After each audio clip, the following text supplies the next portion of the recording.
All right. Hello, everyone. My name is Andreas Diaz.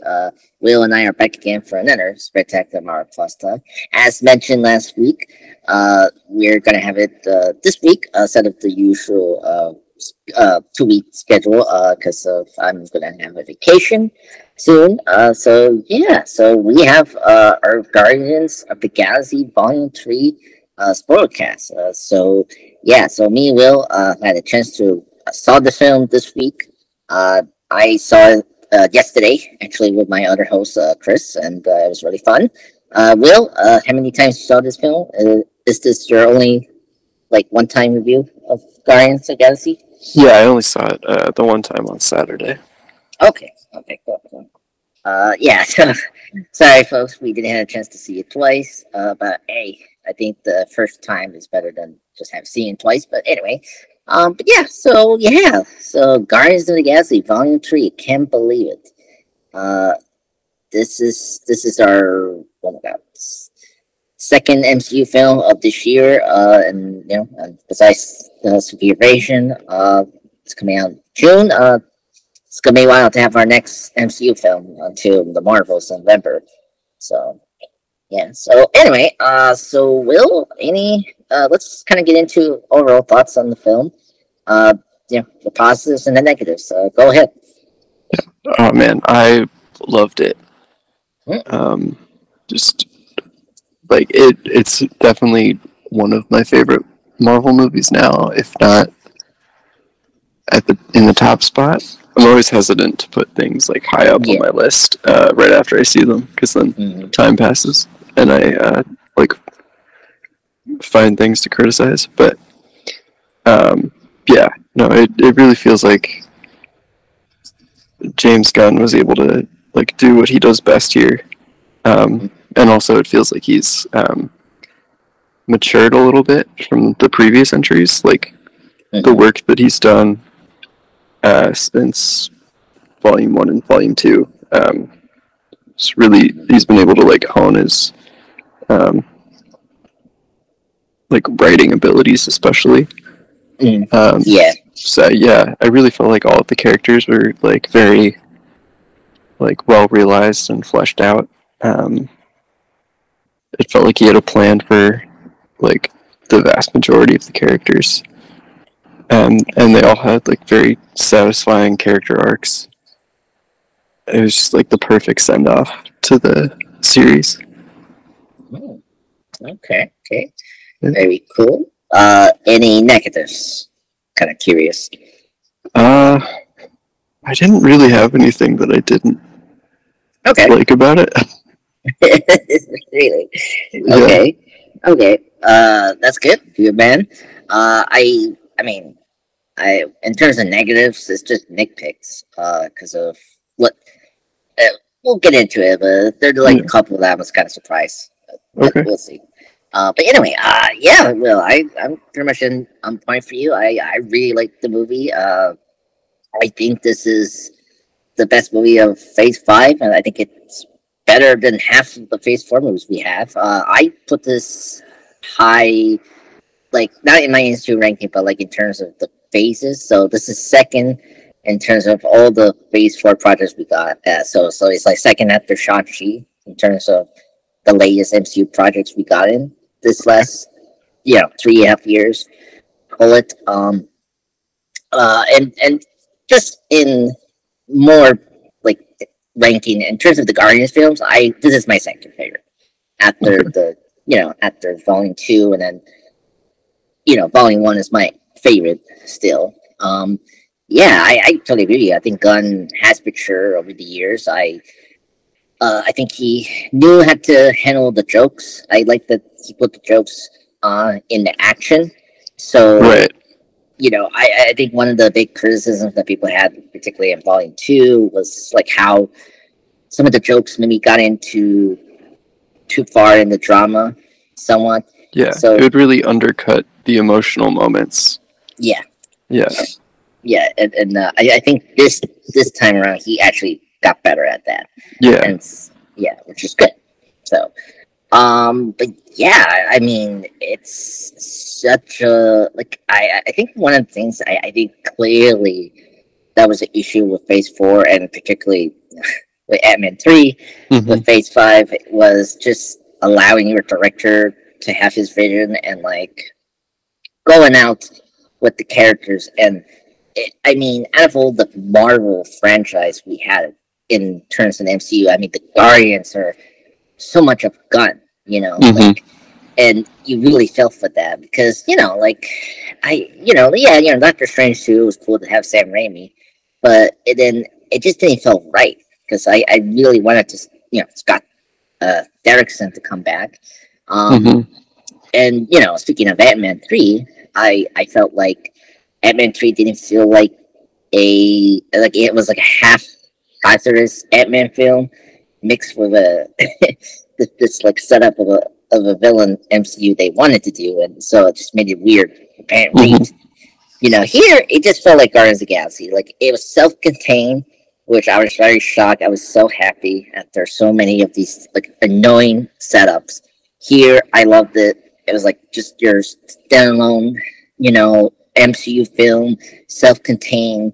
If you know your Guardians films, like you should be fine. You know, we'll get into like in terms of like you have to watch.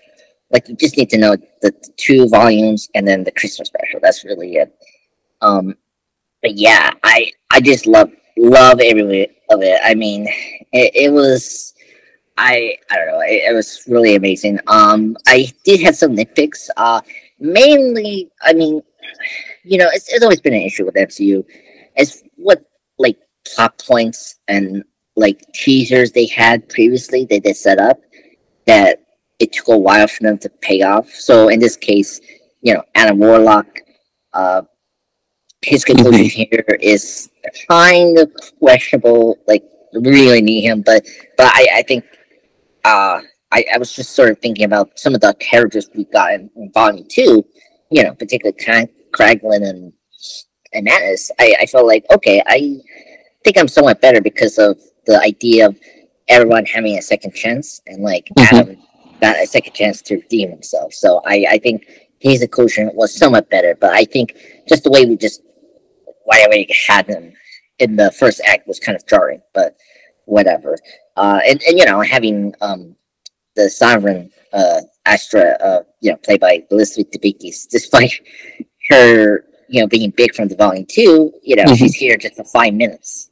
But you know, those are nitpicks. I think overall, the film was great. It's, you know, not perfect, but I think this was a grand like slam dunk for MCU finally. You know. You know, but is anything you want to pick up what I say, or which ones do you kind of disagree or agree? I do agree on Adam Warlock. I think if I were to pick one thing, it was that Adam Warlock wasn't the like character that I knew from the comics, and like it made sense in universe. Like they explained it well enough, but it was still kind of disappointing that we didn't have this like really cool character, and instead we got kind of a child. Yeah. Yeah. I mean, it was funny when he like he was like the raccoon to a squirrel. Yeah, it still worked like within the context of the film. Like it's really just I didn't like the missed potential of like adapting that character in like a truer form to the comics, but in the film it worked fine. Yeah. So yeah, it's not like not much of a negative. Yeah, it's really tough. I think I was very surprised. Like it didn't bother me too much. I think it's just Will Poulter. He's such a good actor, and then the stuff they do with him in the film just made me so out loud laugh. Like the little creature they have that he becomes it's so hilarious. I just like those touches like help make me enjoy the character. You know. Yeah. You know, because he's basically like a Groot for you know, right? Like you know, sort of like the version of Groot for this character. You know, that he has a companion. You know, and you see these two in the new Guardians team. You know. Yeah. But yeah. Okay, so let's.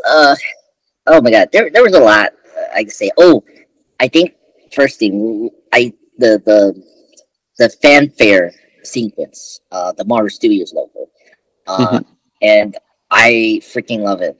Like they actually, pardon my French, they actually did just like you know with Black Panther: Wakanda Forever, where you got uh, after Chadwick was passing, and then the sequel, we got the sequence of all of Chadwick's appearance of Black Panther. I really dug that they did that with Guardians here. First time I think that we sort of like change it up, which is cool.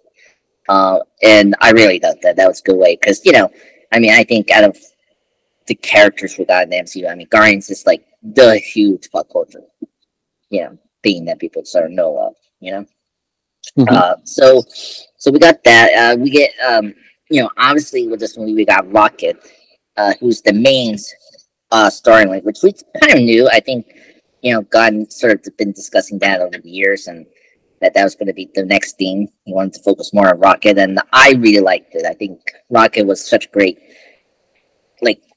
character in this film. He made me, felt really bad for the character, especially the opening of him being the baby raccoon, which is can't believe it.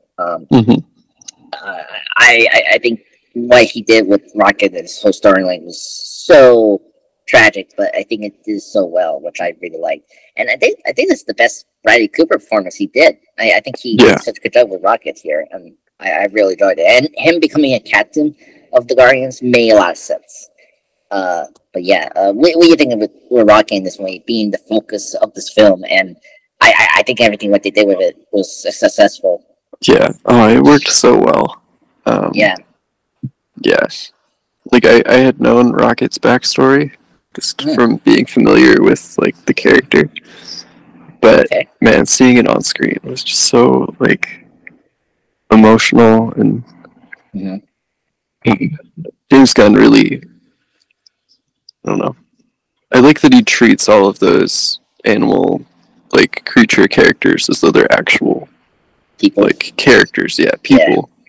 Because that really helps with the emotion when they're not just like treated like marketing gimmicks. Yeah. So yeah, no, it definitely. And the CGI on this film was so good.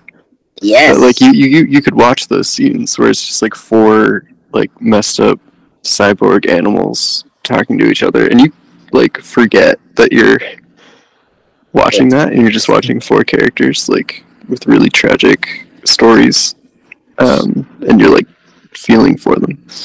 Yeah, I agree. Yeah, so well done. Yeah. Oh my God. He's been posting on his TikTok of the effects for this film, and it looks very seamless. I mean, like Groot, like he looks really great in this film. When we get to him, and I think these four characters, the Rocket friends, was really great, and I just cannot believe this is how you actually do an origin story for the character, not realizing we're having an origin story. Like I cannot believe they explained his name, Rocket, and then we got to the end where they actually did the thing I was kind of curious about, because the years he's been like deflecting he's a raccoon, and then he actually accepted him as good. And then when he say Rocket Raccoon, I shout out, yes, it happened.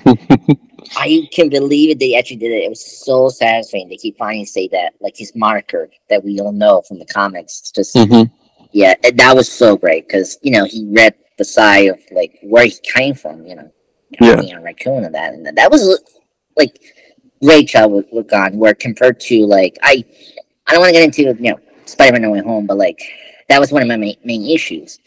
Like all of a sudden we were in this long journey of origin for Spider-Man, right? And I personally don't think they delivered that well like this film did with Rocket.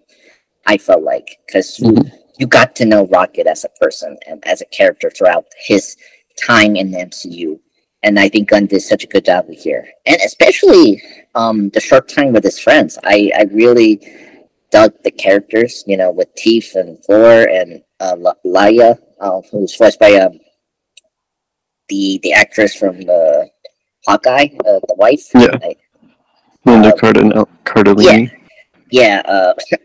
Funny that they cast her out of an old actress, but whatever. She was great. Well, she was Velma in the Scooby-Doo movies that James Gunn wrote. Oh, yeah. So she's probably just friends with James Gunn. Yeah. Okay, that makes sense now. I knew she was Velma, but I forgot that Gunn wrote those. I'm sorry. Okay, that makes sense. Okay. Oh, that makes so sense. That's funny. I'm shocked. I noticed all of James Gunn's friends in this movie.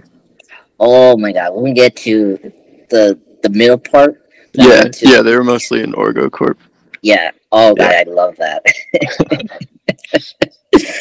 Oh god, it's funny. Yeah. Which I don't have a problem with this. I want to bring that up because some people have problem. Like people are complaining about that, about like him bringing his friends in this movie. Oh, I love when directors do that. Yeah. What is people being dumb here? Like, it's not like they're just like nobodies. They're all like established actors. Like, I don't know. Like Martin Scorsese cast his parents in films. If you knew that, like, I didn't know that until I heard it, and then I saw a picture of his parents, and then when I rewatched some films, particularly if you watch Goodfellas, with Joe Pesci's character and his mom, that's just Gacy's mother. And if you watch Casino, and one of the bookkeepers who runs the store, the old lady there is actually Joe Pesci's mom. So so if you pay attention to the lady that wears the glasses, the old lady with the glasses, that's Joe Pesci's mom. So okay. And then you have directors cameo, other directors, if trying to think, one horror film, you see Clive Barker, Stephen King, who's the third fella? I think it's either John Carpenter or Wes Craven, and like they cameo that because they're friends. It's like it's not a big deal. It's really odd how people are saying that. I get he's running DC, but Zack Snyder had his friends, and they're in the movies, and they were like, I don't know, it's weird. I just want to bring that up because that really bothers me. When this was coming out, it's like, that, and like Nathan Fillion was in the first film. If you knew that. He was the prisoner that like threatened to fight them. Yes, exactly. And one of his mentors, Kaufman. Lloyd Kaufman. Yeah, he was in the first film, and he pops up here again, in the bar with Cosmo, and you see the book. Was it the what do you call it? The collector, the one that was gonna sell the orb to Starler at the beginning. Like he's there too. So anyway, I think it's just really bizarre. Speaking of Star-Lord, so I guess let's get into to the characters. Let's get into Star-Lord. I think obviously Star-Lord is the leader. I think Chris Pratt was on top of his performance here. He's great as always. I always love Chris Pratt. I don't have minor problems with Star-Lord's story here. I don't have I think it's because like the Christmas special. If we didn't have the Christmas special, I couldn't mind it, but because we had the Christmas special, it was a little jarring in the beginning of the opening titles, where you see him being depressed and like it's planned out to be very dark, and I get that, but I don't know, like I sort of resist that, but then we'll get into the real conversation with Star-Lord's art. I felt like it got better, but I don't know. Will, did you have that same thing when you first saw that opening? Because it is briefly kind of like he regressed after the Christmas special. but Right. I don't know. It made sense, and like not everyone that's gonna watch the movie watch the Christmas special, you know. Yeah, that's true. I mean, they don't mention the Mattis and Star-Lord's sister thing. No, they do. Yeah, they do, but like they don't like say it often, in the film. Like if you didn't catch that, right? Like if you didn't see the Christmas special, you were gonna be confused. Like, wait, I mean, I Mattis. feel like you can put two and two together with ego, Okay. but Well, yeah, that's true. So I mean, as you say before, Will, it's a little, a little aggression, not the worst compared to other things in the MCU, which is great. Like at least this was like less problematic because the thing was we didn't have Gamora in the special, so here it made a lot of sense, where they're at, but yeah, so it's not a regress. But I will say it was kind of cool how Star-Lord has become mature. And, throughout the movie, I was kind of curious where we're going to leave him, right? And it was kind of cool we brought back, the grandpa in the film. And so just, we brought up in the first film, sort of forget about it throughout the years of the MCU. And then here we brought it back. I thought that was a good logical conclusion. For him, to come back to Earth and meet him. So that was good. Yeah, that was something I was really hoping would happen during Infinity War and Endgame. So I'm really glad that it finally happened here. Yeah. Well, and it made sense. Like, I think in the conversation he had with Mattis about, because he lost so many people around him, like, the mom, Yunyu, like, and then, recently with Gamora, I think that, him not coming back to Earth was kind of the reason. He didn't want to know if he lost his grandpa yet, and it made sense he never returned, despite he did return to Earth in Endgame, but he wasn't there as long as he kind of did. So, but yeah, well, you know what, I'm not gonna stay too long with nitpicks. I do have one big nitpick or a negative. Is Gamora. I need to sort of get this out of my way because this really bothered me. I think I had this. I was talking to Chris about our negatives. He has some problem with the High Evolutionary, the villain. He thought because he had a problem that he was like another one-dimensional because the way he acts, the way he acts. Oh man. I disagree with him, but he say that he was just one-dimensional, wants to rule the world, all that, and he gets that what he was trying to do in the film and his motivation. It was just the execution. I don't think worked for him. It was very shocking. I was like, okay, you can disagree, agree. And my negative was Gamora. I was very concerned when they brought her back because her death was great. She was great in that film.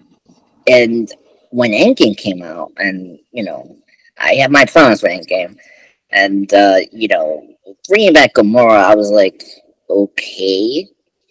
I was like, okay, and then if Gunn wanted her to be part of the story, then okay, that's fine. And this film, when I saw it, I was like, okay, I see what you're doing, but I personally think you don't really need her to be here. It felt like they just need her to complete the cast here, because if we didn't have Gamora, it kind of be weird not to have her here. But I don't think so. I think without her, I think the story for Starling could have been more stronger. I think, but I don't know. I felt like she wasn't needed there, and it's just because one thing it was very smartly is that she didn't get back to with Star-Lord, so that was good. But I don't know. Like I just don't see why we needed her in this story. But what do you think about Will? What do you think about Gamora in this film? I actually really liked her. I liked her more here than I did in the other Guardians movies. Oh wow! Okay. Yeah. Well, in the first one, like my main criticism of the first Guardians movie has always been that Gamora just feels like she's there for exposition. Oh, yeah, yeah. Can't beat that. And then in the second one, she has a little more to do because she's got her like storyline with Nebula, and that's good. But I don't know. I really liked here that she felt very like independent. I liked seeing her like grow a little more slowly than she did in the first movie. Yeah. And then I really liked the ending where she and Peter didn't get together. Yeah. But then she like went back to the Ravagers, and you saw that like this Gamora had still found that like found family that she needed. Yeah. She seemed happy there. I don't know. I thought it worked really well. Okay. Yeah. And then her being there really served Quill's like character arc of needing to like let go. Yeah. Of like past trauma, so we can move forward. Yeah. Yeah. I agree. That's very true. I thought. Yeah. I guess you're right. I think it's always you have so many characters. It's kind of like this one character arc that's going to be weird and stand out for me, and this was. But yeah, I think when we got to like the Counter Earth, that was where I started to like the character more. Yeah, and it's because the beginning it was like okay, when we get more in the the Arm Corp thing in the beginning, in the middle, okay, you see that she's very different. She's with the Ravagers, and and she kind of knows. Like, I think it's what's kind of cool, is that she already hears this already from Peter that like I think Peter has been repeatedly trying to convince Gamora to remember what happened, which is interesting because he should know that that's a version from a timeline that she's not like a doppelganger. She's not right. So it was kind of interesting. He's trying to maybe trying to let her remember what happened, and it doesn't work. And I like how she patiently say that I'm not that person, and then or she gets very aggravated about it when they get off from the mission from Armed Corps. So. But yeah, I think I felt comfortable, as you were saying, Will, because just the stuff you mentioned, how she had already found her reform, but just not with the Guardians. We know, it's from another team with Stallone's character, whatever his name I forgot, and then the ice guy from his voiced by Michael Razabon. Yeah, so I think Gamora there was much better. I think overall, I think Gamora is always a tough character. She's like the no nonsense person, When we have all these characters that joking, it's kind of odd. You have this one character that's serious. Like even Nebula has her moment of jokes, that's funny. Why she's serious. I don't know. I just think. I guess also I wish we had more time with her and her Nebula as well. Like I think that's another issue. Like I wanted more time to maybe see what's going on with the sister thing. But Isolde is kind of neutral now, because she already faced her in Endgame, because she's the one that killed her kind of 2014 version in Endgame. So yeah, and it was neat that she stayed in contact with her. So that was good. But yeah, and I guess now getting to Nebula, that's one character I can't believe I love Nebula, compared to Gamora, because I think Nebula has kind of grown since the first film. Yeah. And I mean, first off, Cardellini, she's great as an actress, and I think was really awesome here. I mean, oh my god, saying to Trash that you're not the destroyer, you're the dad, killed me. Oh, such a good way to convinced Drax to stay with her in Nova. Mm-hmm. Oh Yeah. my god. And then her crying, and towards the end, like, I don't know which was like, because I think she was proven wrong, and then she starts to cry, and it was so funny. Mm-hmm. Yeah, so I think Nebula was really great. Oh, her anime jetpack and the use of her Nandai arm was very cool. Like, it was really neat. I think Gunn one thing that Gunn did improve was the use of superpowers. Like, the nowhere thing felt very anime like kind of fight sequence, which is cool. And with Aaron Warlock, not to go too far with the DC stuff, but it did show me that he's maybe able to do Superman.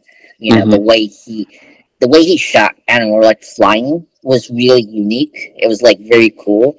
I feel confident now he can do Superman, because that's his next film within 2 years. So I'm very confident that he's the right director for Superman Legacy. Yeah. No, this movie made me really excited for all of his DC projects. Because again, I'm just a big fan of him as a director, and I feel like this is a genre that he clearly understands really well, and he knows what makes it work. Yeah. And that's, you gotta focus on the characters first, and then you gotta also make the action scenes like fun, but not too like busy or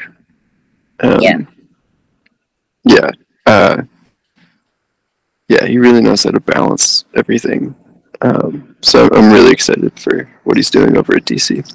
Yeah, I agree. And the thing I appreciate is just he just embraced the cookie wacky stuff we love about comic books and make it grounded in a very emotional way for us. Yeah, he's not embarrassed by the source material. Yeah, exactly. I mean, come on, like Suicide Squad, like Polka Dot Man being the most three-dimensional character, Yeah, well, that's like, if you just treat it like it's some like childish thing, then you're not going to get a very compelling story out of it. You got to treat the characters like they have depth if you want it to be like a quality film. And that's what I've really liked about the stuff that he's been putting out, like,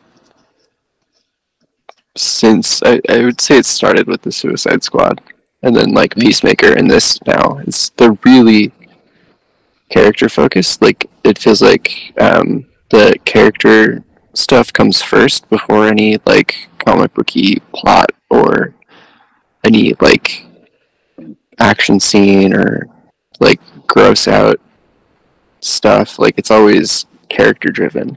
No, I agree. I like this Suicide Squad. I agree. I think it started in Volume 2 because Volume 2 was more of a character driven thing. I feel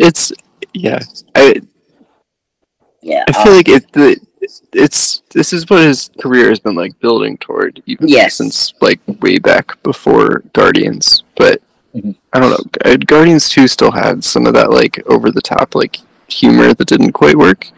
And I feel like Suicide Squad was where he really figured out how to like use it appropriately. Yes, that I will agree. Well, and the thing about Suicide Squad, it felt like the first Guardians film. Like, the reason I liked the first Guardians is the structure. Like, the film is very economical of its storytelling, as you mentioned, Will, about character versus action. And so the Suicide Squad is very like top notch of what they're doing compared to Volume 2. And and same thing with Peacemaker. Of course, Peacemaker is a show. It has more breathable time to develop its characters and the world building it's trying to do, right? And one thing I want to bring up with Volume 3, I was very impressed the amount of characters that Gunn has, juggled in this movie. Like, because each character has its moments and like character arc, which I'm very impressed. As you mentioned earlier in this podcast, Will, like, each character has its like found like where it needs to go in the finale and like where they're leaving. in this trilogy makes so much sense, and that's very impressive. Like now, like looking back on it, it's like, oh my god, like Matis, like from Volume 2, she was just this meek alien that's like an empath creature, and then she becomes this very interesting sistery figure of, of course, literally a sister of Star-Lord, who has, passion, but has, been controlled by other people, and it makes sense where she leaves, at the end. And same thing with Drax, Drax feels, the guard, like, he wants to protect her because, he's like, a protector and destroyer, but, really he's a dad, I really like where we left with Drax, and I'm very impressed how Gunn has juggled all the Guardians characters, because it's tough to handle an ensemble cast. Like, you look at Eternals with their characters, it was like, oh my god, a nightmare, Yeah. and here it's like apples to oranges, really. Like, every character, like even the newer characters. Like, if you don't like the newer characters we have here, it's okay if you rewatch it. It makes more sense, like as we discussed with Anna Warlock, like we don't mind what Gunn has done, but at the same time, it makes sense in the story he's telling, and it makes sense where we left Alan Warlock and towards the end of the movie, So I totally agree with Will that he has grown as a director. I think since does Suicide Squad, I think he's being a better job of handling characters in the storylines more, But okay, let's get into I guess so we discussed the first beginning. I will say the Arm Corp. Let's get into the France thing, because I think that would be very important to discuss that. When we get to the Arm Corp, like, that was my favorite sequence of the whole movie. Like, Yeah. Oh my god. Oh, the intercom system. Yeah. Was hilarious. Oh my god! It's all. I think that was like the one moment where there was like a very serious character moment that got undercut by a joke. Yeah. But it still worked really well. Yeah, it still worked really well, and it was like, it made sense for it to be undercut there, because you don't. I don't know. I didn't want him to be like, here's this heartfelt confession to Gamora, and then Gamora like falls for him suddenly. I liked that they were able to like cut that off, so you still get like the insight into how Peter's feeling, but there's no like obligation to have Gamora like reciprocate anything. Yeah, I agreed. Well, the thing about it that really worked for me, I think it's just the way they transition it well. Like, they didn't drag it. That was my problem with Volume 2. Like, they just constantly like brought it up, and then it was just very okay. I get it. Like the what was the gag from like the first act was like the yarp, the yep, whatever that fruit thing. Oh yeah, it's not being ripe. You're right, yeah. Yeah, like you could tell every time there was a joke in Volume 2, you could tell that they were trying to set it up for like a pool of 3-3. Yeah. And it was really bad. Yeah, and I don't know what's your fan, but like, I like the recurring gag of the bad dog that always cracked me up. That was so good. Because first off, like, you have a Russian Soviet dog. It's was hilarious.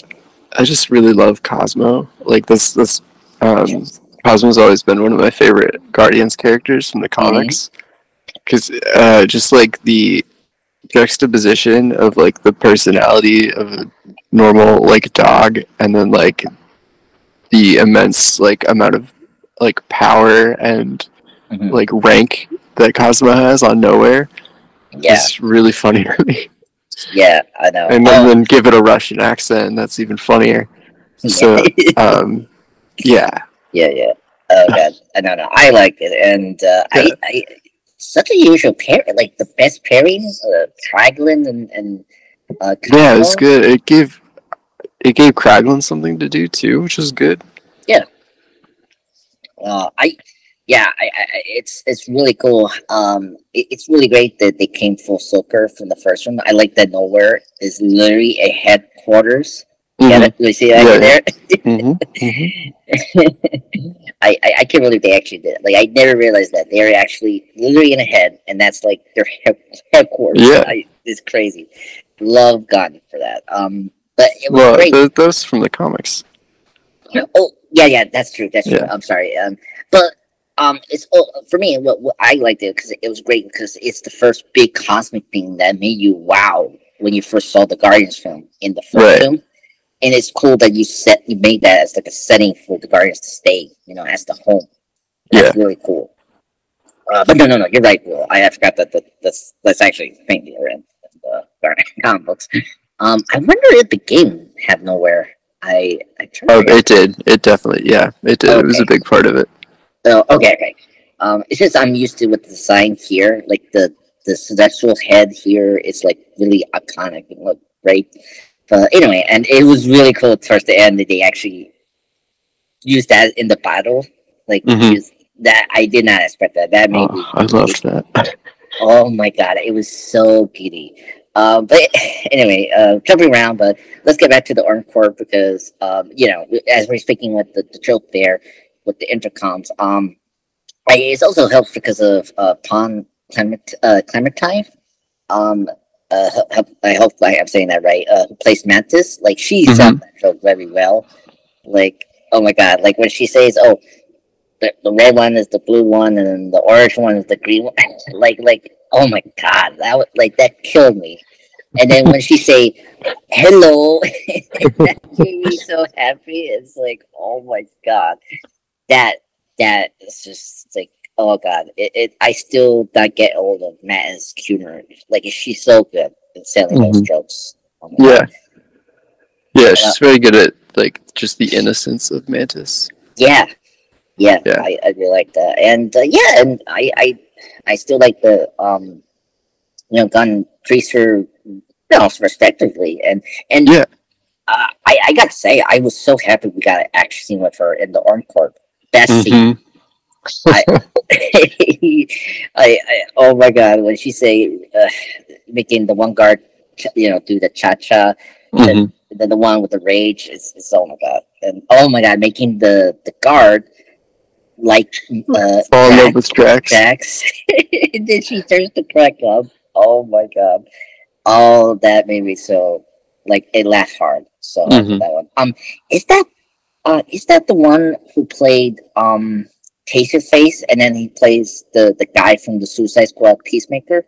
I don't think so. I don't think that was Steve Agee. Okay, because I thought it was that one. I don't know if he's seen this movie or not. But yeah. But then, I thought that was funny. And then of course, Nate Fillion's here. He's like the top security guard. The gag about the stupid what do you call it, nephew gag? Like I had one of those. Yeah. That was funny. And when Drax is saying these really stupid things and Starlight has to cover up, it's so funny. But yeah, Nate Fillion has a lately role here, and it's pretty cool. Yeah, it was great. I was expecting it to just be another cameo on par with the first one. Yeah, it's crazy. Yeah, and if anyone knows, he had like a cut cameo in the second film. I think he was supposed to be the actor or something like that. He was supposed to be Wonder Man. Yes, who is an actor. Yeah. Yeah, before we got the Black Manta actor has taken over that now. Yeah. But yeah, so it was great. I mean, he's a great actor, and I'm very surprised. Yeah, he is. Yeah, I'm very surprised he hasn't really been in a big part. But well, he's got a lot of TV work going on. He's busy. Yeah, I mean, I'm shocked that he got another great successful TV show. It's good. Yeah. Yeah. It's a rare thing. It's like you have to be Ted Danson to have that achievement. Yeah. Well, David Bournier's been on TV steadily for my whole life. Oh. Angel, and then Bones, and then he's got Yeah. what's his new show? Is he on like? Is it the SEAL Team I one think. or I don't remember, Um, but he's on one of those okay. crime Yeah. shows. Yeah. Yeah. He's sort of like the David Kelly of action Mm-hmm. genre shows producers. Yeah. If you know who's David R. Kelly, he's a well-known person from Alex Mm-hmm. McBeal. Very deep up there. Yeah. Uh, Oh, sorry. Go ahead. yeah. Did you watch Castle? Did you? Uh, I just saw 1 or 2 episodes. Okay. Really. The actress that played Nathan Fillion's daughter was also in this movie. Oh, really? Yeah, because she's friends with James Gunn too. Oh, So she okay. played one of the Ravagers. That's very cool. Yeah, I know his character has a daughter in that show. That was one of the Yeah. episodes I remember watching. Mm-hmm. Okay. Very shocked. And one of the ladies there, the lead in Castle, voiced Talia in the Arkham City games. Oh, really? Yeah. Arkham City mainly. So Yeah. yeah. Yeah. Well, and then speaking, yeah, like I'm very surprised he's friends with Michael Roosevelt as well. Mhm. I'm not surprised about that. Uh, okay. Okay. So we end our corp, and then, well, first off, his wife is in the movie. She Yep. plays the Jennifer Holland is there. And oh my god, I don't know he laughed this hard, but her getting shot was very funny. Just the way she screams was hilarious. Yeah, it was like very realistic, which I like when people realistically react to getting like shot. getting shot in a superhero movie. It's always really Oh. funny. You're like, oh yeah, no, that'd be really terrible if someone Yeah. did that in real life. Oh my god. Yeah. Oh god, that was really funny, and yeah, it was a cool part for her. Yeah. It was really nice. And then of course when so this part was very funny. It was kind of cool. She was like here bit parts here. So when Star Lord and Gamora was trying to get the data right for Mhm. Rocket, tried to fix him to defect the what do you call it, the death safe button or something like that. I don't know. Yeah. The kill switch. That's what they call it. The Yeah. kill switch on Rocket. And honestly, the receptionist was the lady from Suicide Squad, the Ratcatcher actress. She was really great. It took a while to recognize her because she's alien here. Yeah, no, it's same. Like I knew she was in the movie, but it was like most of her scenes were over by the time I was like, oh, that's who that is. Yeah, I know, it's crazy, and I mean, you're gonna see her in Fast 10. Fast 6. Like literally every Marvel DC character there in that franchise. Mm-hmm. Yeah, I'm very surprised this movie hasn't. Like this is literally the basically the smart Fast and Furious franchise the whole time. But yeah, so we get here, and it was really cool. This is where the joke of payoff worked really well. How Star Lord is trying to handle things like very silently and calmly, where compared to Gamora, this is where I think Gamora start to get better in terms of the starting line they're trying to give. And so I like how we got Star Lord saying that he's like a very much Han Solo type, like he's very charismatic. Yeah, and like he's such a doofus, and like the alien receptionist didn't fall for that, and that but when he told her towards in mid part of the battle, trying to convince her to like help him because he's helping a friend, and like tried to get into the system of the suits of those guards, and I like how he just say, oh, okay, thank you. Like, I just needed to hack in to just disable everything. Yeah. Like, it's such a jerk way. Yeah. Oh so my god. Good. It was classic Star Lord at his best, and I really liked that. And that was a great payoff at the joke. So that was really nice. Yeah. There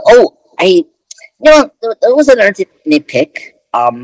But I got better at this because I just listened to one podcast, Kind of Funny, YouTube channel, and this bothered me yesterday, but now I'm a little comfortable because throughout the marketing, the cast, everything, we know this was going to be the end of the Guardians, right?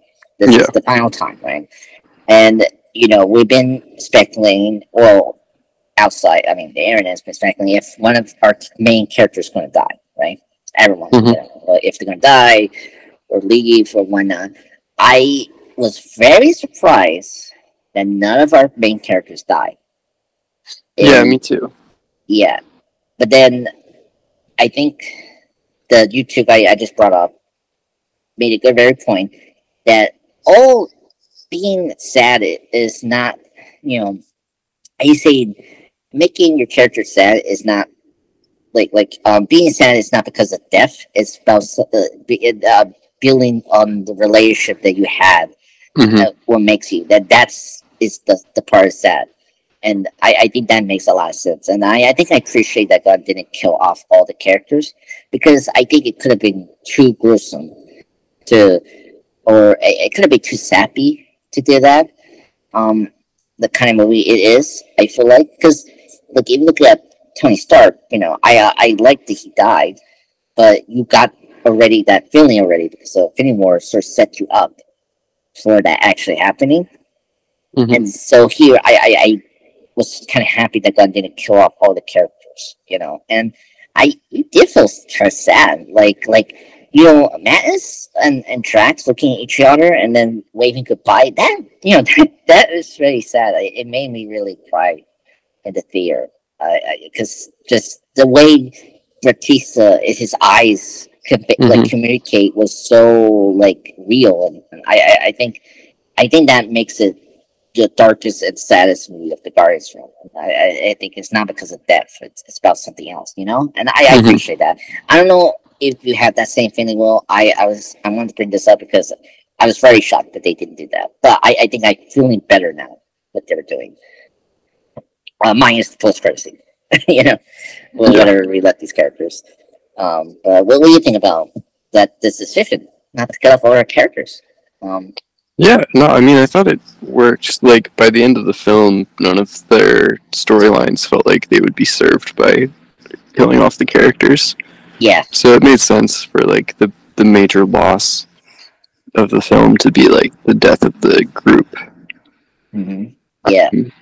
I mean, it could have been Rocket, but I don't know. I think that would... I don't know. It would have been kind of unsatisfying to have him be, dying the entire movie. And then not survive that, Yeah. I was very impressed that it didn't ignore me. I think you were concerned about Rocket, and it's just because how much the Guardians care about each other, really felt real, Yeah. And that's such a... Oh, sorry, go ahead. Yeah. Just Chris Pratt, screaming over Rocket's body in the scene where he's dying. That was the best performance I've seen from Chris Pratt in his whole career. That was so good. Yes, yeah, and Gamora trying to tell him to stop what he's doing, because it wasn't working at that moment. But it's that was it. Oh my god, when Starlight was hugging Rocket, and then Groot comes in, and then he hugs it, and then he grows out his vines around it. That killed me. Oh my god. Yeah. And when Rocket woke up, and his first thing was, "Where's Nebula?" Yeah. Because they had spent so much time on Earth together. Because they were the only two that survived the snap. Oh, yeah. I really liked that they acknowledged that. That's true. Well, and she gave him the arm, in the Christmas special. So they've been close friends. Yeah. Yeah, that's true. Oh, that makes a lot of sense now. I was that would confuse me. Now I forgot that, those two survived in the blip. Yeah. Yeah. yeah, weird that those two survive and out of all the Guardians. But yeah, so yeah, oh god, that scene, that was really great. It, oh my god, that killed me. That was a really great. It was a tense scene. It was like Yeah. very intense. Very And that, well done.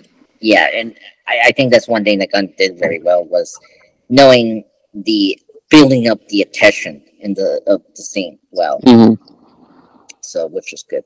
I brought up Groot. And I let's discuss that. I think Groot has come a long way since the first film.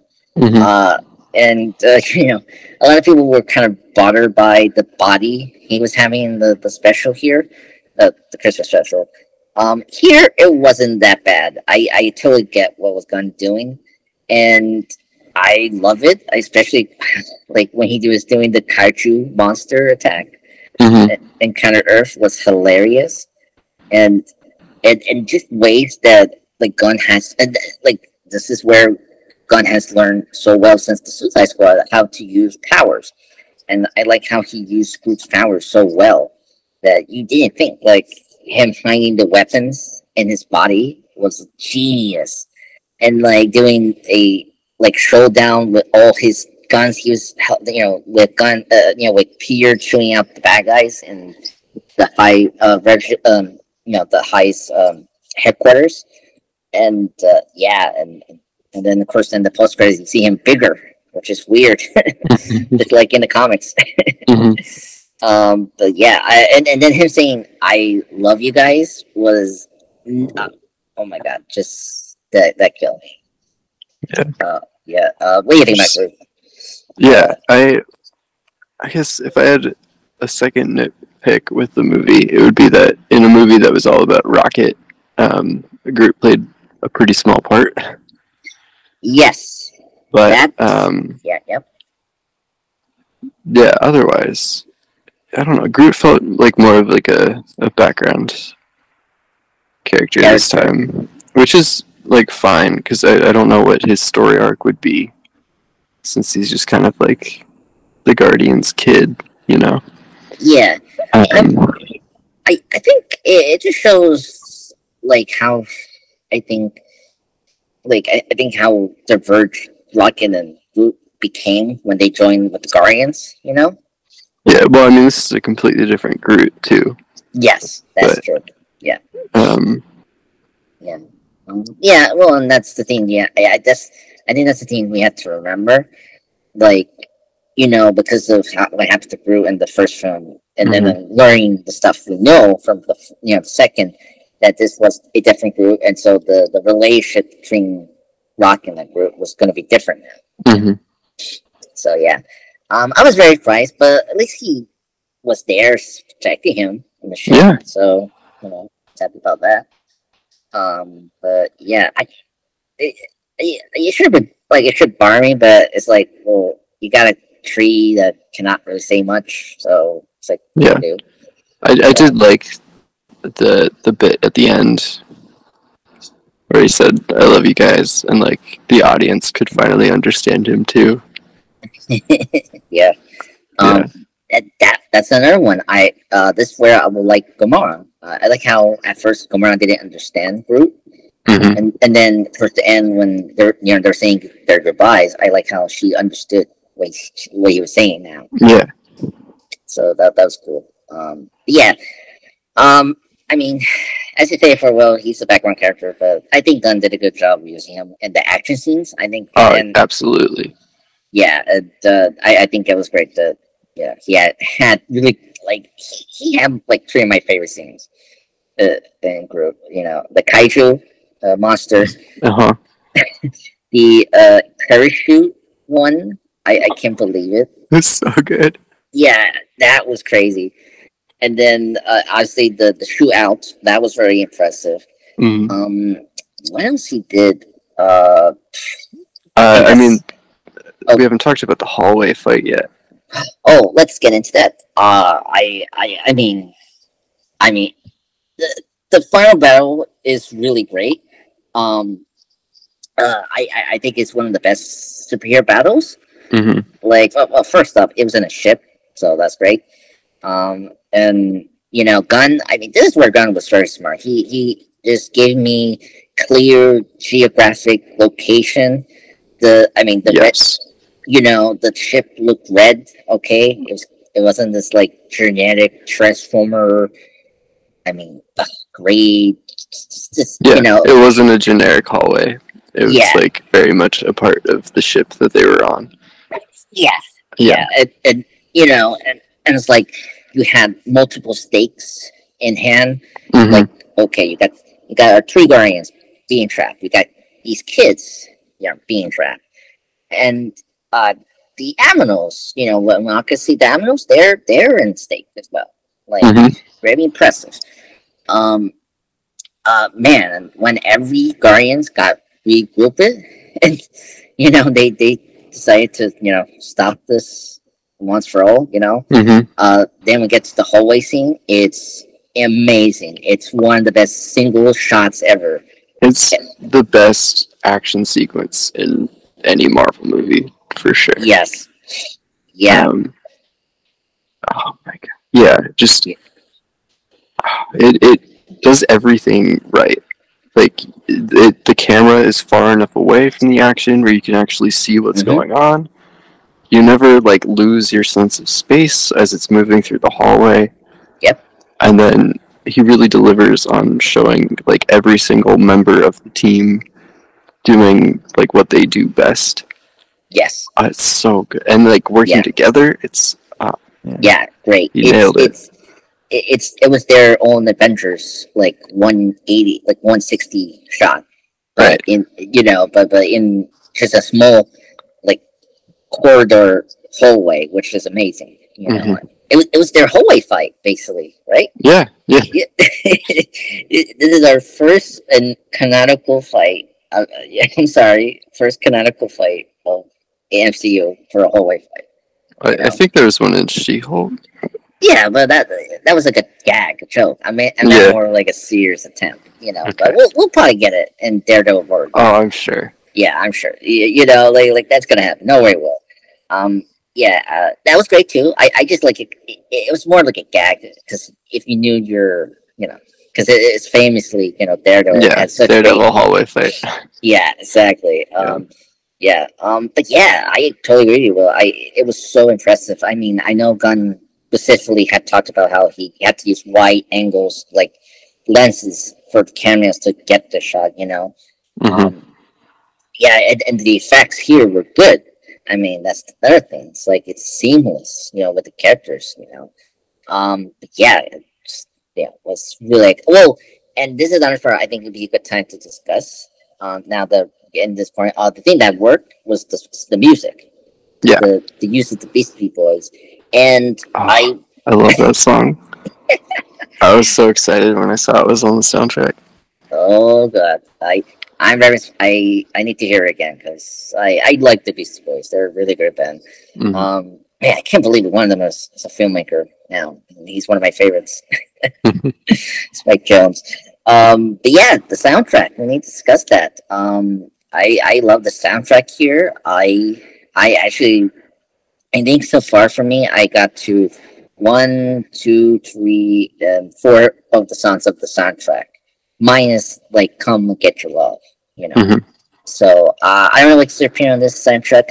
It's not my favorite, but I still got a couple that actually I really like. Like my favorite out of it was "Do You Realize" from the Flaming Lips. That's my personal favorite from the soundtrack. Okay. I don't know what's your favorite from the soundtrack. Is it your top favorite or least favorite?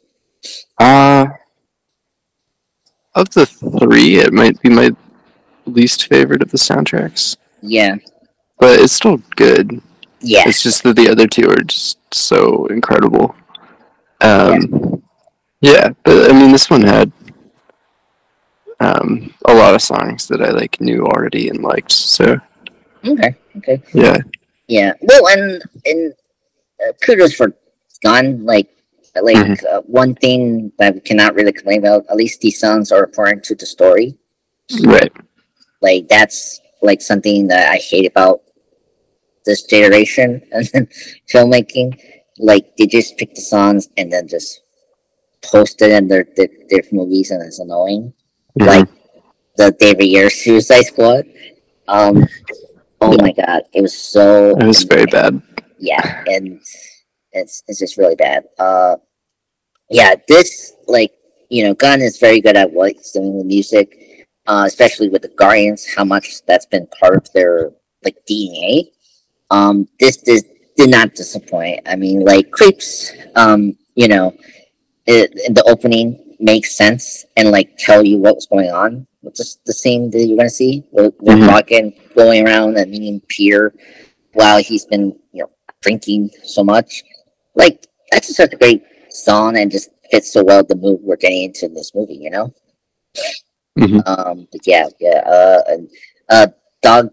Was it the Dog Old Days song? I love that one towards the end. That was such a good pick towards the end. Yeah, that was really good. And yeah, I saw. Do you realize that was good? I didn't like how they placed that song. I kind of wish we did it maybe somewhere that was a little more cinematic, but makes sense. It was just we were just gonna get Drax and Metis going into that scene. I can't believe Metis just forced Drax to tell this very inspirational speech that makes sense. And then because it's very true, sadly, that no one's gonna listen to her, Metis. Oh my god, that scene cracked me up. When Drax saying this inspirational speech, and then when Starlight started to say it made the most sense from you, first time ever.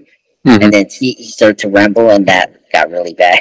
and then Peter looks back on Mattis and it's just cover your face, and it's whoa, why? Oh, love that scene. Yeah, so I think the soundtrack was good. I think it's my least favorite, but it's not that bad. So yeah, good. But it was great to hear "Come and Get Your Love." I was really when Rocket picked that, it was really great. So that was really good. I'm really surprised they didn't put "Hook on a Feeling." Because that was such a big theme in the marketing of the first film and the trailers, and then you got it in the first film in the scene when they get in, and they're in the prison. So I'm kind of surprised they didn't brought that back. I don't know. It's just fair. Okay. Let's get into other characters and other things. Well, what other stuff we need to discuss? Who else we need to discuss? I mean, we still haven't talked about Drax. We haven't. Yet. And then we haven't talked about the High Evolutionary. Oh yeah. So, which one do you want to do first? Let's get the Guardians out of the way, and then we'll get into the villain. So Drax. Let's get into Drax. Or we can get Drax and Mantis around here because they're the duo of the film, right? And I can't believe it. Since Volume 2, they've been the best thing about their appearance of films, and they're the best theme of Christmas special. I can't believe it. This is Dave Bautista's best performance of Drax. Yeah. I mean, he gets the jokes right. When we get emotion scene with Drax, it really works. As I mentioned before, him saying goodbye to Mattis was very sad and just hit you in the right way because of what Bautista has conveying his eyes was just so so powerful. It was really great. And then I mentioned before, Mattis, the actress Pom Klementieff, she's great. I mean, she's has grown into this role as Mattis, and this is her best performance yet, ever. And I think these two really deliver everything awesome in this movie, and it's sad to not see them again. This is their final time, maybe. Yeah. Certainly for Drax, sounds like Bautista doesn't want to come back. So. Yeah, I mean, I don't blame him. I mean, he's getting older. And that you did kind of notice that he's not wearing, he's not shirtless at all. So. Yeah. Well, and he was there because he liked working with James Gunn, and James Gunn isn't going to be there anymore. So. Yeah, I agree. Which makes sense. Because I do appreciate what the Russo Bros did with Drax, but I do question if it was always Gunn knowing how to use Drax and all that, but whatever. Yeah. I just cannot see anyone touching Drax because they could have gone a very awful way to take Drax, with the comedy and all that. So yeah, no, I'm good if they leave it there. yeah. But yeah, I mean, I think this is where you I think this is where it makes sense to leave him because when he starts talking to these children who has this weird language, and and and then he starts saying about his daughter, how she likes the monkey noises, and then of course I like this back line from Matt is like, does monkey sounds like that, and then he just literally starts saying their language. Like it was so funny, and then the kids just go off and telling their groups to be careful with this area, right? And then of course this payoff was amazing. It was like Nebula say, how do you know like you spoke that language? And he said like, oh, you didn't ask me, to, or whatever phrase he say. That was a great joke, and then the way Bautista said it was really great and awesome. But that was really cool. But yeah, that and that set up the whole dad thing for Drax, which was cool, So, and then Madness, I think this movie did a really good job at clearing what her leaving the Guardians makes sense. Like first off, in the meeting where Quill announced that he's going to leave the team, and then when Madness went next, I like her reason that since she's been controlled by evil, and then not saying it in that way with the Guardians, saying like the Guardians, needs her, all that. I like the reason that she needs to leave, to discover who she is, what she wants as a person, And I really like that. And using those three creatures that we saw in Volume 2 that eats batteries, that was a cool way to visualize that, Excuse me. And I thought that was a good way to end her character. And more so, like, because no one listens to her, and so it makes sense why she just, it's just like she needs to discover who she is now, and I think that was a good touching thing. But we really get out Madness in this film. I mean, she's great. I think in this movie. Yeah, no, I thought she was great. And I liked her having some more dramatic moments as well, because I feel like, especially in the Avengers movies and the holiday special, she was very much a comic relief character. Yeah. But a good one too. Yeah, no, she's good at both.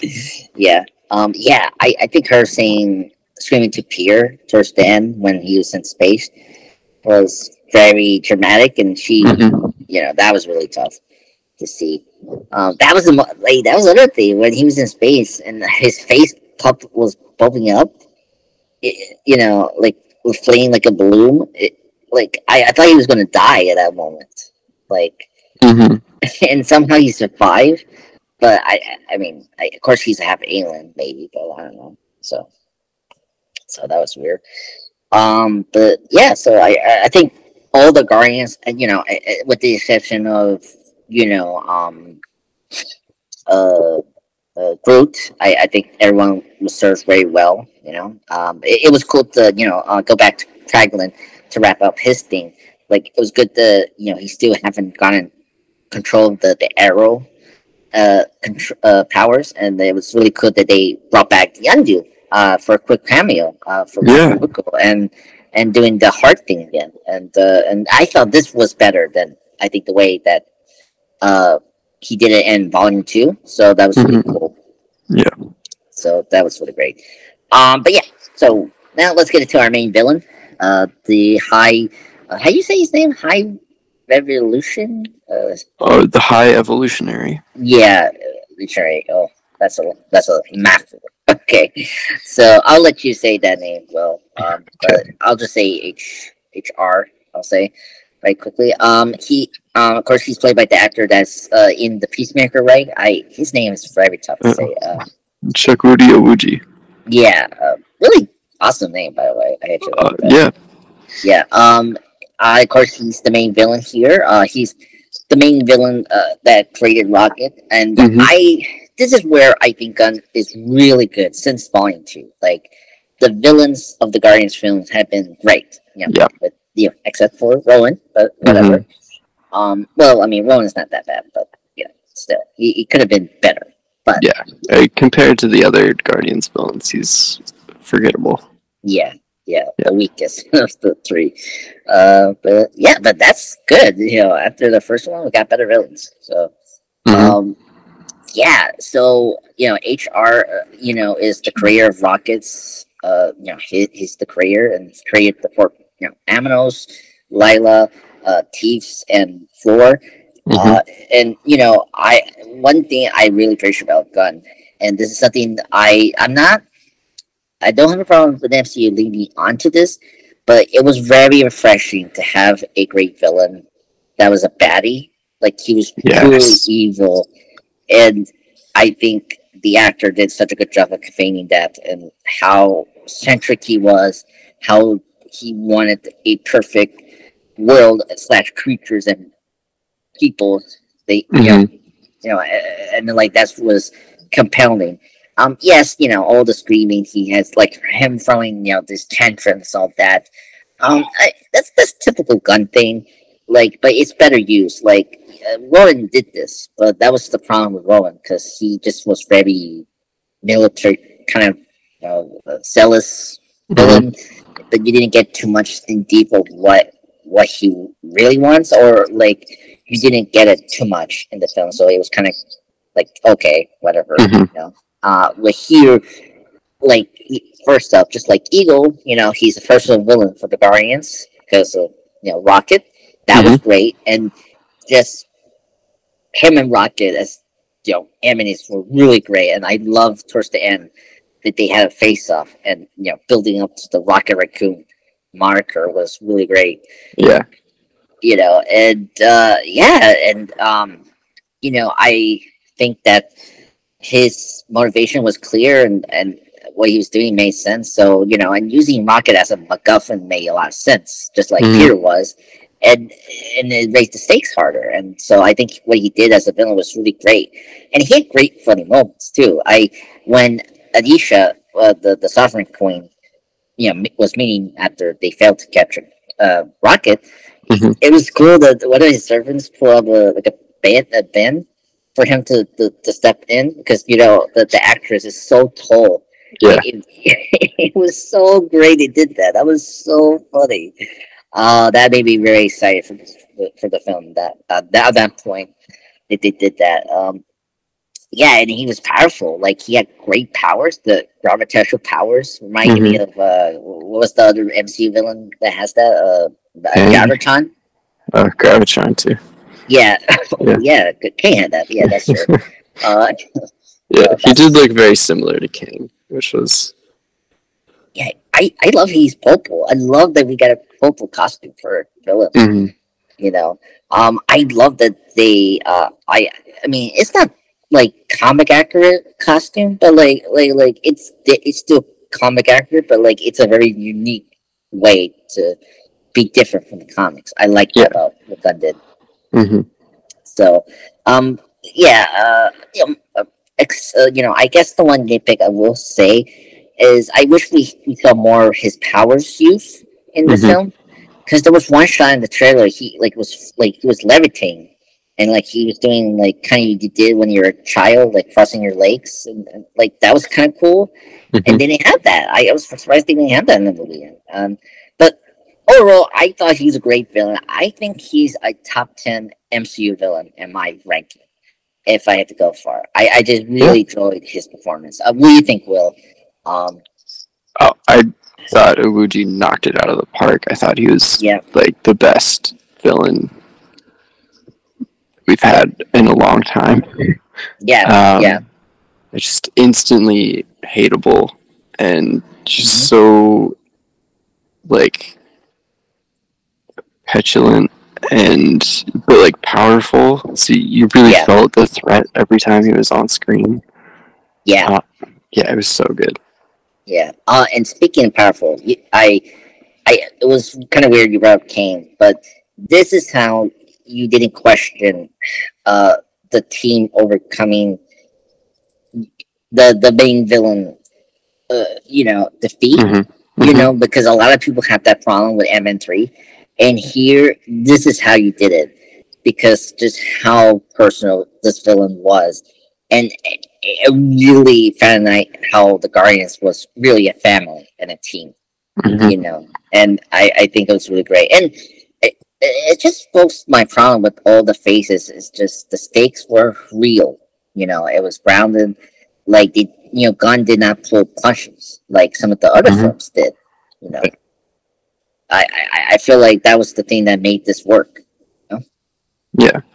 And well, I can't believe they went this far, because not going back to the flashback, but like quickly, Rocket was scratch how you say HR in the face, and we didn't get what happened to it. But towards the end of the movie, we get revealed that he actually scarred his face, and that was so good. Yeah. Oh my god, that was very crazy. I wasn't expecting that. That was like, yeah, I wasn't either. Yeah. But yeah, that was really creepy, and it was really cool to see Rocket not kill him. Just allowing him to die in his ship. I guess I don't know. That bothered me a little bit, because they had just killed so many of his like goons. Yeah, I mean he killed his goons too. Yeah, no, I'm just like, clearly they don't have a problem with killing, so it's weird to leave the really bad guy alive. Yeah. And not his minions. Yeah. But I mean, that's the thing with superhero films. It's like, yeah, no, it's a common trope. It just annoys me. I know. But I mean, with the Guardians, I mean, they never say they're heroes. They always say they're like half heroes, half thieves. So yeah, they're a little bit of both, as as Star-Lord say at the beginning, or towards the end of the first film. It's like, what do you do? Something's nice, something bad. Like that's who they are. Bit of both. Yeah. Yeah. Yep. Thank you. Yeah, and well, I guess that was another pick. It was weird. We didn't see a shot of HR's death either. So is this like we're gonna save him? I mean, the ship. What do you think? I think like you could, but right, you shouldn't. I don't know. Like that's always the thing. It's like you want them to have recurring villains, right? But then it's like at the same time, it's like I don't know. I feel like you couldn't do much after HR. After this movie, maybe, but I mean, you couldn't make HR beat the Thanos for Adam Warlock, maybe, but I don't know. No, I don't know. It's just, it was also weird that we didn't get like a finale, like confirmed that he died in this film. Yeah, but the sources say he's dead. So. Yeah, no, I think you wouldn't have survived that. And I would be disappointed if they said that he did. Yeah, I agree. But yeah, I think that was another thing I kept bringing out. So we got that. What else? That was I guess the thing. This was great. What, because you brought up how they didn't know the killing. Not you're gonna let your villain survive, and then the henchman die. This was great of learning. There was another mention of everything, like saving every creature and person. Like they matter. Because we got a little bit of that throughout the film, particularly in the Counter Earth. The fact that the HR, literally explode the whole thing and destroy them, Yeah. like so badly for no good reason, right? Hmm. And throughout we got hints, with the kids and the three creatures and the aminos that HRs has kept, for experimentation, just like what he did to Rocket. Like, I really love that we actually, like, the Guardians saved all those bunch of uh people slash creatures, Hmm. because they matter, Yeah. and I really appreciate that they nailed that and landed them into nowhere safely. And then we got another Guardians team. I don't know this character. I don't know if you knew this, but this one, Isla. yeah. So we got her in this movie as Hmm. well. Because it was more confirmed in the post credit scene. So, but that was kind of cool. That she's also a operation of the HR, which is nice. Yeah, we kind of close to 2018, but just minus Gamora and the other folks, because we already have them in the movies. Right. But yeah, so that was kind of cool. So I did appreciate that, that the team really became superheroes basically, Hmm. towards the end, which is good. And they had the comic accurate outfits Yes. this time, which I was really happy to see. Yeah, I was saving that towards the end. I was like, Yeah. oh my god, the costumes. When they first saw that in the trailer, I was like, Hmm. oh my god, they did it. That was cool. I loved it. I like they didn't give you an explanation. I like that, they're already a team, so it makes sense that they should have uniforms. Hmm. It was great to see Rocket to wear it because he used the first one that sort of started that in Endgame because he had the color pattern. Yep. Yeah, and so that was really cool to see that full circle. So that was nice. Um, oh my god, that was really, really, really great to see them in costumes, and that was great, and they look good. So that was great. Hmm. Okay, so let's get into Easter eggs. To get that. Um, the Guardians take over for the Marvel Studios intro. We discussed that. This one was funny. I didn't know this. I guess they mentioned Layla in the first film when when the Nova Corps captured the Guardians, and they In Rocket's file. yeah. So Oh. I just want to bring that up that if you are a big Easter egg hunter like me, that's right there. So this is full circle that Gunn has, like, he was thinking about this to be in the future for Rocket's storyline. Yeah. Well, that's part of Rocket's story in the comics. Yes, That it's was true. his like love interest. Yeah, that's true. I was kind of, I was sad they did kill her off. I was hoping she Hmm. survived, and I thought she was gonna be like a hunter or someone that Rocket needs to visit. No, no, we had to go the direction. I was like, oh no, please. Hmm. Yep, they killed it off. God. Yeah. But I think it was great how they use, that Layla. I like that they use a friend instead of love interest. Hmm. So that was good. Yeah, I thought it made sense. Yeah. Okay. And then for this one was interesting. Was voiced by Mikhail Hoover. This was another Gun friend. Apparently had like a small role in the Virtual Guardians as a member of the Nova Corps. So I don't know who's that, but we'll see. Oh, actually, I can do this now. Okay. Here, let me check this person out. Okay, okay. So she was one of those secretaries for the Nova Corps that was Okay. giving to the Darth Maul actor in that scene where he was talking to Clank Close character, say, "Oh, we pick up these four individuals," and then we cut to the roll call for the Guardians records. So she's that one. And then other one that was kind of important. Let's see, Orange Juice, Rockin' Name. God. Rockin' Thing. Oh, the suits they were wearing. I knew that Gunn was doing this. This was obviously the 2001 Space Odyssey homage. They were in their suits. That was kind of cool. I like that he made them color coordinated. So that was cool. What else? I trying to figure out. So spin I that's cool. Star Lord.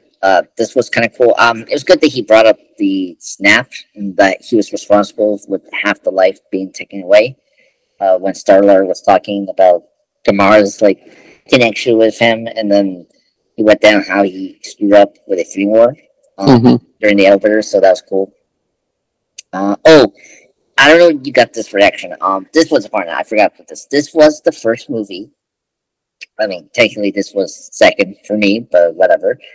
For an MCU film to drop an F bomb, and that was really great. It opened the pardon my French, but opened the fucking door from Star-Lord was hilarious, and it hit the right motion.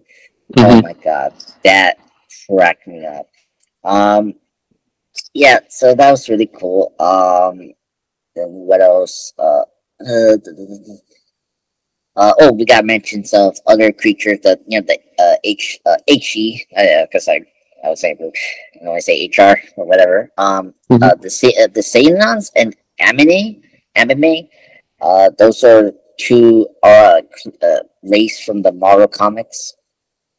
Howard the Duck made his third and maybe final cameo in the Guardians Galaxy. He was in the bar as well, with the collector, the keeper, and the Cosmo cameo with when Cosmo and Caglin was doing the gambling and nowhere. The broker, that was his name. Sorry. So, what else? There was some eagle that was like a reference to Peacemaker. I don't know if you caught that. What was it? It was so something like I think HE had like an eagle, and that was like a nod to the to Eagly. Yeah. Oh, I missed that. Yeah, I think it was in the movie. I think he was in one of the cages, Okay. and so if you cut that towards the end or maybe in the middle, there was like an eagle there. So that was like a clear reference to that, like Eagly from Peacemaker. Yeah. Another one was Pierre's grandpa's name. It was Jason Quill. So kind of weird, but like the first name is sort of a reference to the father for the comics, Jedson. Yeah. Spartax. Yeah, Empire. So that was like a cool Easter egg, and if you know your Star Lord history, so that was kind of neat to sort of like bring it up because this felt like I think one of the things I liked about this movie was like it felt the most comic Guardians film. Yes, absolutely. That was really impressive because some Guardians probably didn't like how deviant it was, but it was kind of nice that this third movie we got a more comic accurate Guardians team. Yeah. I loved really it. Yeah, so I really appreciate that, and the little details, finally having Rocket Raccoon being named, finally. So and the costumes and now this, so that was kind of cool. And that's it. Those are all the references so far. So I don't know what else I could say. This one was weird. So Ward Pig, the cyber pig, that was like a hench. The hench thing, the creature for HE, that was Judy Greer. She voiced that character. Okay, so you weren't surprised. I was surprised about that. I was like, I was surprised when I saw it in the credits. Okay, yeah. I just saw her just now. I was like, Judy Greer, what? It was really bizarre. Like the fact that she was in MN3, but like she's in this movie. It's like, what the heck? But yeah, so yeah, Guardians of the Galaxy Volume 3, I liked it. Is there anything else we have to say about this movie, Will? I mean, it's really great. I think this. I really loved it. yeah, I think both of us liked it. I hope I can see it again. You know, Mm-hmm. I think I will. I'll probably has to be later on. I need to schedule that. But yeah, so I think this was a great film. I wish this was the start of Phase 5. Like, I don't know why they went so far to bet on Ant-Man 3, but whatever. It happened.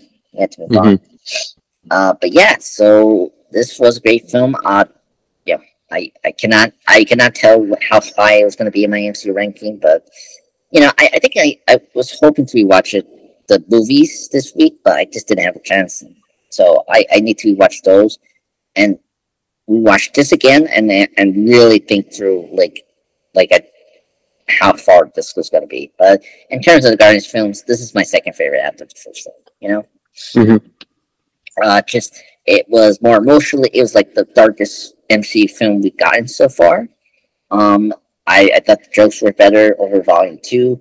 I think a better villain. I like Eagle. He was a great villain, but I think HE took over and make it was so much better, I'll say. Because we knew the twist with Eagle and Star-Lord, I think, pretty quickly.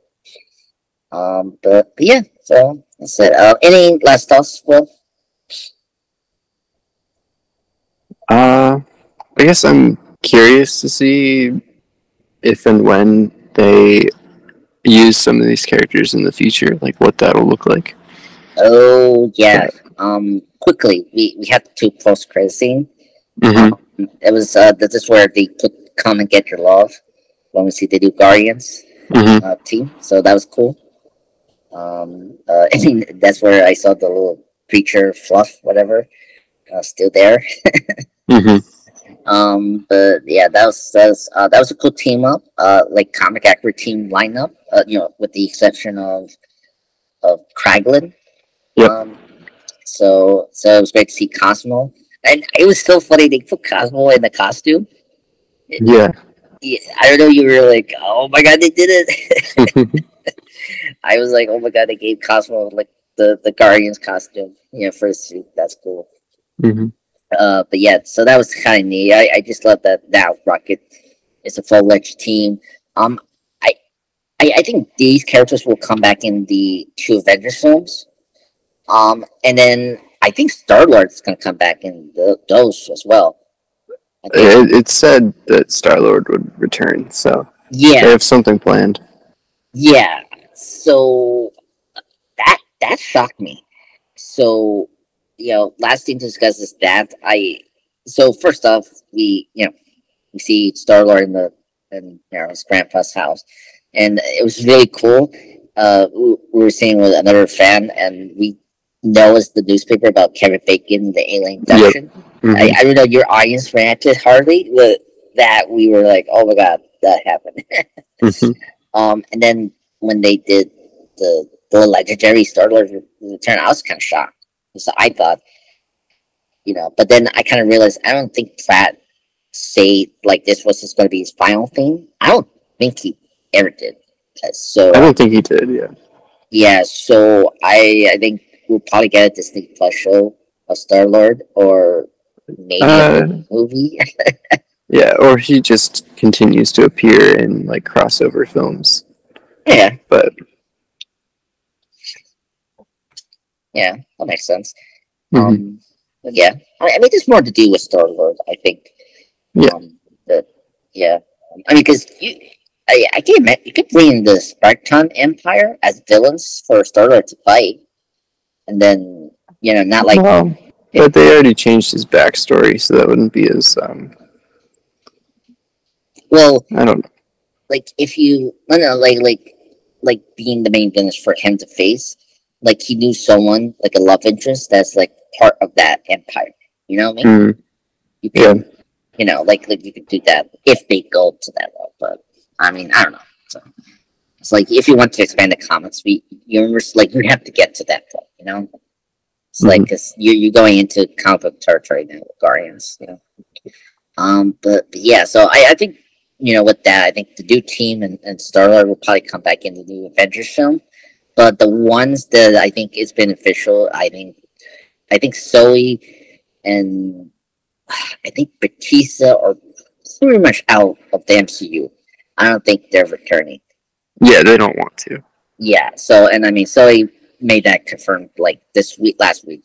That this is going to be the last time she's playing the character. So, I don't know about Mattis. I think Mattis didn't say much. I don't know about her. I haven't heard anything from the rest of the cast. Yeah, Karen said this was her last. So. Oh, she did? Yeah, I think so. I thought she wanted to come back. But... Okay. I could be wrong. Okay. Yeah. Yeah, it's been a while. It's just like I don't know if they want it's like so many of them trust Gunn. It's like right. Yeah. It's like yeah. I feel like him leaving really means that a lot of them don't want to come back. Yeah, it makes sense. I mean, they he gave them their careers, you know. Yeah, and go ahead. It seems like he just creates such a good atmosphere on set. Yes, everyone that works with him loves him. So yeah. And last thing I think we'll just discuss is Gunn. 10 years, like this 9 years. Because next year is going to be 10 years since Guardians came out. So this is very poetic. At 9 years, you cannot expect that this ragtag team, this like C-list or B-list, whatever you want to call it, team to be this international pop culture phenomenon. And I think Gunn did such a good job of taking care of these characters and made them who they are. I wish best of luck for him and his run in DC. I'm very hopeful for that. This was this was the most Gunn film, if out of any of the Guardians film. Like, you saw a lot of body horror in these creatures, which you'd not expect to see a Disney film. Like curse word for one, for MCU. Amiable cruelty and all that, Gunn. I think you said it right. He didn't pull any punches. He really. And I think that Gunn was allowed to do whatever he wanted, and he delivered that, so it was good. So and I think that and I really appreciate he did this also while this was coming out. Thanking the special effects people. He's been been crazy. So I really appreciate Gunn doing that. So he's been very humble. I think he's the most humble director of any of the MCU. And the fact that he's been acknowledging the effects people and showing the efforts they're doing for this film, it's just thank God. I mean, he just seems like such a great guy. Every interview I see with him, he's so humble and just really thankful to everyone that works on these films. So I love I don't know, you've been paying attention to the special thanks. He thanked the fans towards the end. I did see that. Yeah, that was really cool. That was really nice. Because I think us and the cast really wanted Gunn to come back for the third film, So let's get that. Crazy. Will, thank you for joining me today for this podcast. Yeah, thank you. I'm sorry that we had to do it the week of. I going to vacation, so I wanted to get this over with. To get this out before, because it's going to be too long, and I'm going to forget the movie right away and all that. So, but next thing we should do, we discussed this last time about a Fast and Furious ranking. Are you up for that? Okay. Sure. Yeah. All right. That's good because Fast 10 is coming out this next Friday. And so I'm not going to be here. So I'm going to plan. Plan is I'll probably do a spoilercast with Chris to discuss Fast 10. Okay. I don't know when I'm going to get to see it, but but in the meantime, it makes sense that I'll do a ranking with you because you already seen the other films, and that makes easier for me because I don't know if Chris seen some of those films. So Mhm. so yeah. So thank you so much. That will be our next podcast soon. When I come back from my vacation. So watch out for this podcast. And as always, Mia will come back and